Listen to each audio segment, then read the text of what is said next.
Sir यहाँ पे final account with adjustment DK Goyal 11th का बुक से अभी बना रहे हैं हम लोग। क्वेश्चन नंबर है 5। आइए स्टार्ट करते हैं। सबसे पहले एडजस्टमेंट पढ़ लीजिए। और एडजस्टमेंट टिक किया हुआ है ना? चलिए सबसे पहले बोलिए क्या है।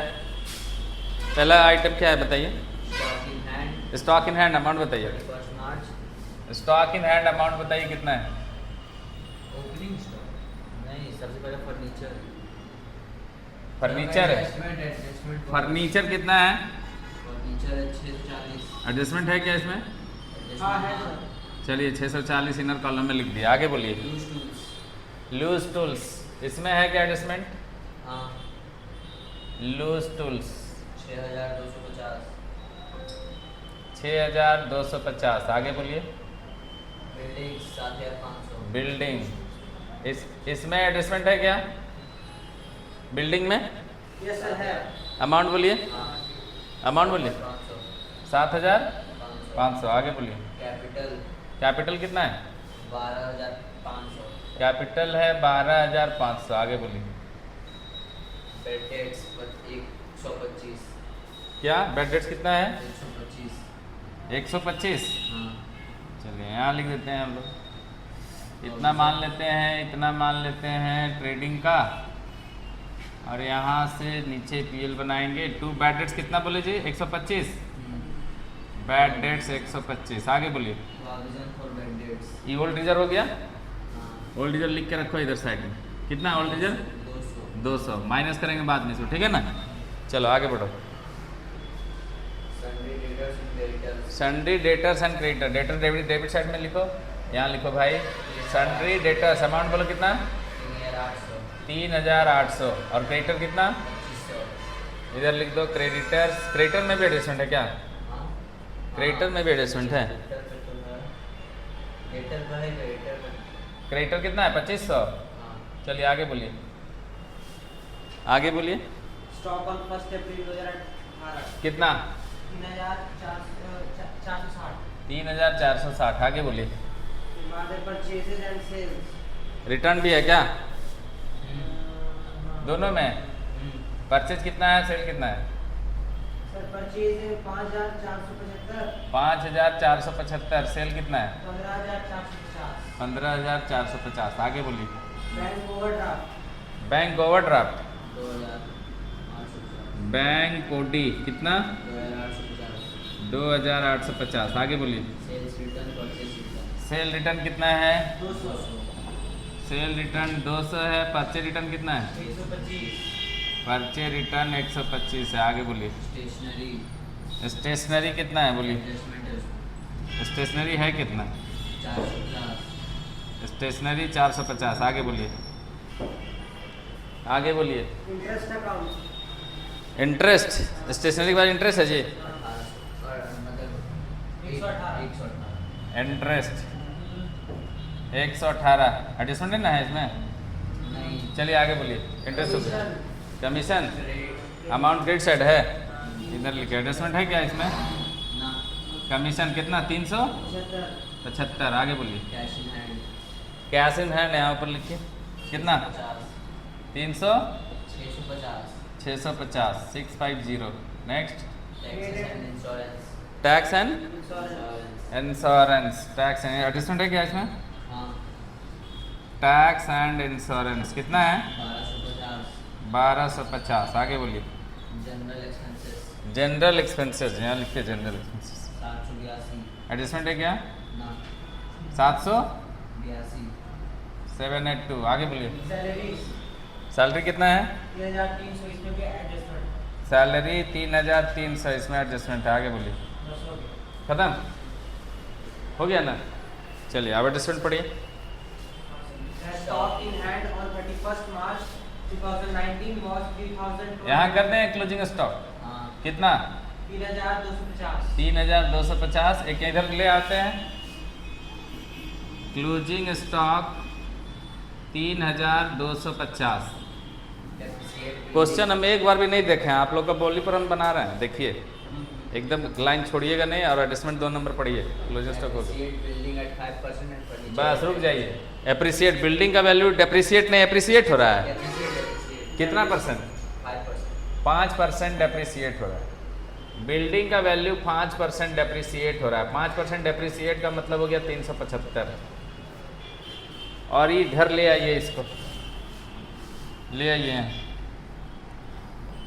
लिखिए ऐसे, डेप्रिसिएशन ऑन बिल्डिंग 375। चलिए आगे बोलिए, बोलिए आगे। फर्नीचर 10%. फर्नीचर का 10% डेप्रिसिएट हो रहा है तो 64 रुपये होगा, 64। उसको भी आप ले आइए यहाँ, लीजिए, लिख दिए 64 डेप्रिसिएशन ऑन फर्नीचर। आगे बोलिए। लूज टूल्स पे कितना? Are revalued at 5,000 at the end. उसको रीवैल्यू किया गया कि अब 5000 हो गया उसका वैल्यू। इसका मतलब उसका वैल्यू 1250 घट गया, तब आज कितना हो गया? 5000। ये डेप्रिसिएशन यहाँ थोड़ा ऐसे निकालना होगा समझ के, है ना, कि आप लूज टूल्स का वैल्यू 6250 के जगह में कितना बचा? 5000। इसका मतलब 1250 रुपये उसका वैल्यू घट गया। तो यहाँ ले आइए, ऐसे ऐसे लिखिए, 1250 रुपये डेप्रिसिएशन ऑन लूज टूल्स। समझ जाइएगा, लूज टूल्स LNT लिख दिए। आगे बताइए। Salaries 300 and taxes 120 are outstanding. Salary 300, salary 300 outstanding. पहले इसको करने दीजिए, तब आगे दूसरा करेंगे। 300 आउटस्टैंडिंग, आउटस्टैंडिंग इधर ले आइए, ऐसे आउटस्टैंडिंग सैलरी 300। आगे पढ़िए इसी लाइन में। टैक्सेस टैक्स क्या? 120 क्या? आउटस्टैंडिंग। Tax outstanding 120, 120 outstanding. तो 12 1 13, 1300। चलिए ना, उसको बाद में करेंगे। Insurance. रुक जाइए, आउटस्टैंडिंग टैक्स, टैक्स ना 120। और बोलिए। Insurance 100 rupees prepaid. Insurance prepaid है, मतलब आउटस्टैंडिंग टैक्स को जोड़ना है और प्रीपेड को घटाना है ना, ऐसे समझिए। अरे दिया हुआ तो क्या, टैक्स इसी में है, इंश्योरेंस इसी में, दोनों जोड़ के लिखा तो इसी में काम करना पड़ेगा ना भाई, हैं? कितना है प्रीपेड बताइए? 100. प्रीपेड है -100 हो गया, 100 है ना। अब आप 1250, ये तो 20 बचा इसमें, तो 1270 हो गया। यहाँ लिख दे 1270।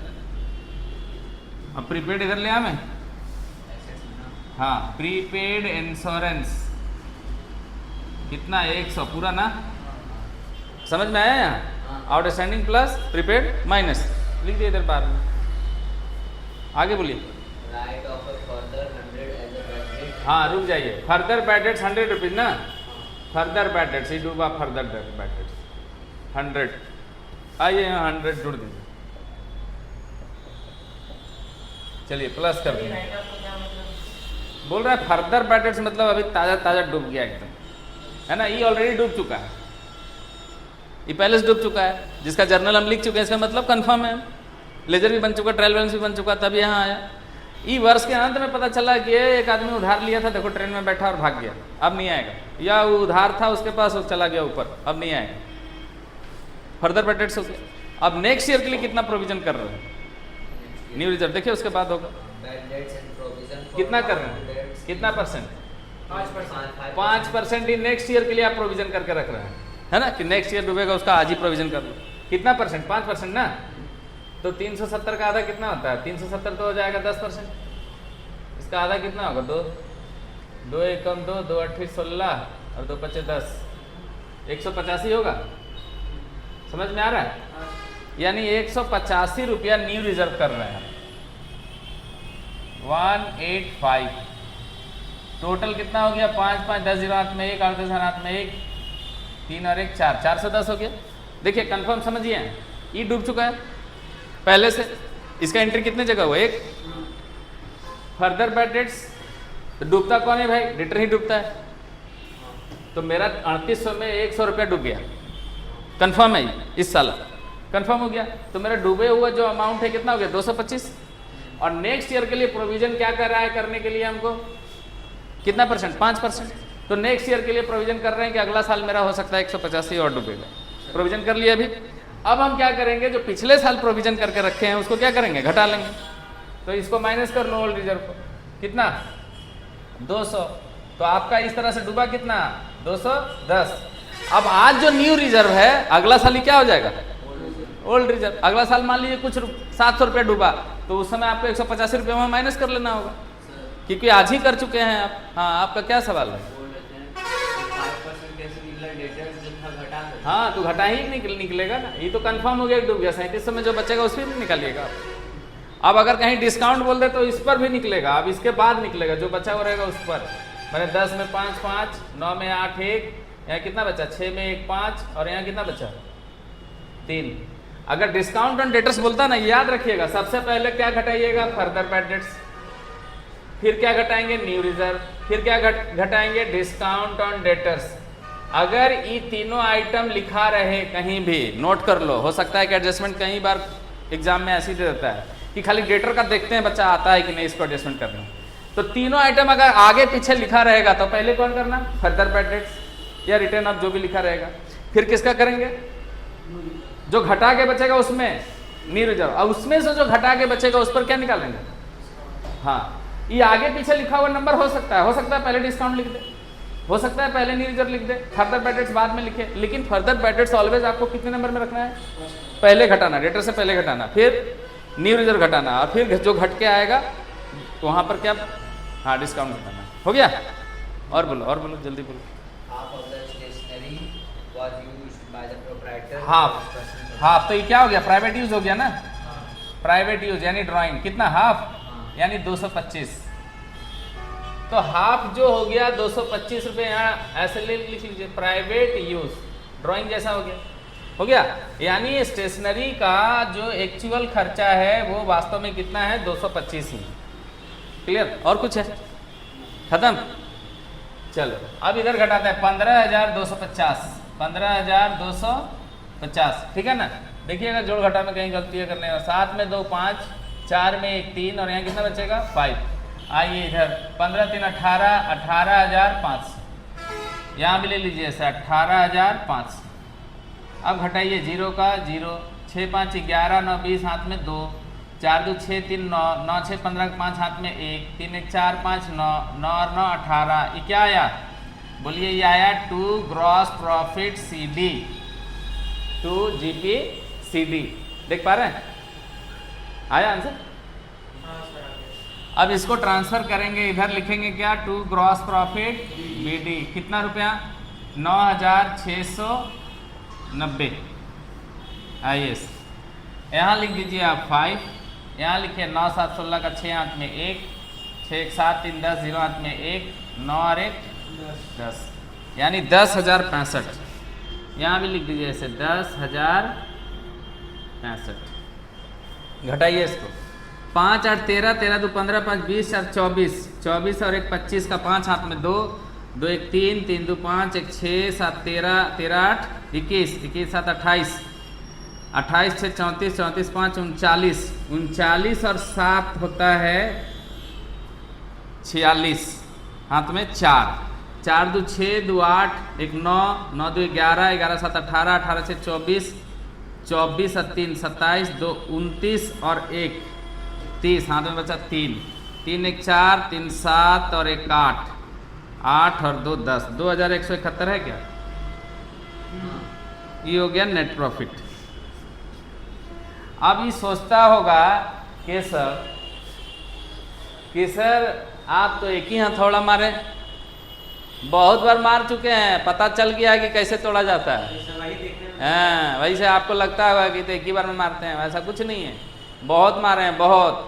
वो आपको देखे कहाँ हो, अंदर वाला मेहनत कहाँ पता चलता है आदमी। Net profit transfer to capital account, लिख नहीं रहे हैं, बोल दे रहे हैं, ठीक है ना, लिखने में थोड़ा झुक के दिक्कत होता है। लिख रहे हैं नेट प्रॉफिट, समझ जाइएगा कितना, 2,171, ऐसे आ जाओ, 1 7 5 1 6 2 2 4 और 1, फिर ही घटा दो, 11 में 5 जाएगा कितना बचेगा 6, यहाँ कितना बचा, 6 में 2 जाएगा तो 4, ये तो 6 में 2 जाएगा तो 4, फिर 4 और फिर 1, आ जाए इधर 6 4 और 5 9 2 11 का 1 हाथ में 1, 4 1 5 5 10 और 18 3 21 और 1 22, फिर 2 4 2 6 2 8 2 10, 0 हाथ में 1 1 1 2, 20,216 है क्या है?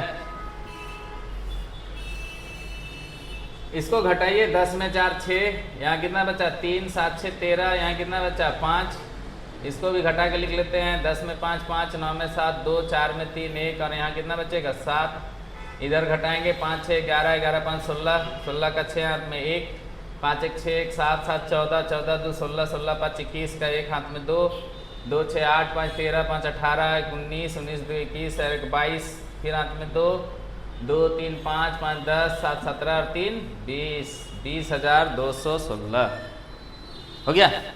कुछ पूछना है? आप कहाँ गलती किया, पता चला कुछ? कहाँ गलती कर रहे थे?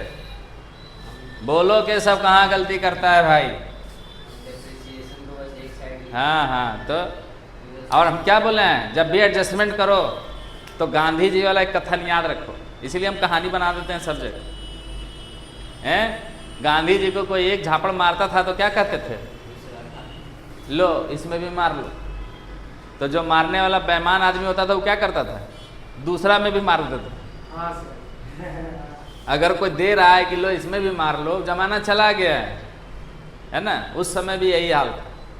तो एडजस्टमेंट का सुनो, इधर देखो, इधर एडजस्टमेंट का हमेशा कितना झापड़ मारना, 2, एक ही बार मार देना। ये मत सोचना कि एक मार के अच्छा मारेंगे ना बाद में, तब तक तू भाग जाएगा वो या छूट जाएगा। कई बार हम लोग से भी छूट जाता है। एडजस्टमेंट का इम्पैक्ट एकदम 2 जगह है, तो एक ही समय में कर लो। ये नहीं कि अभी कर लेते हैं, अच्छा वो बनाएंगे तो उधर करेंगे, तब हो गया तुम्हारा। बनने के बन सकता है, ज़्यादा ओवर ब्रिलियंट है तो हो सकता है याद रखे तो कर ले, लेकिन नियम यही कहता है कि एक ही साथ 2 झापड़ लगा दो, है ना। गांधी जी वाला रूल तोड़ देना। एडजस्टमेंट बनाना तो कौन सा रूल तोड़ना, गांधी जी वाला। एक ही झापड़, एक ही मतलब एक साथ 2 झापड़ मारेंगे, एक बार इधर एक बार इधर। एडजस्टमेंट जब भी आए इम्पैक्ट 2 जगह डाल दो, कहाँ जाएगा सोच के डाल दो।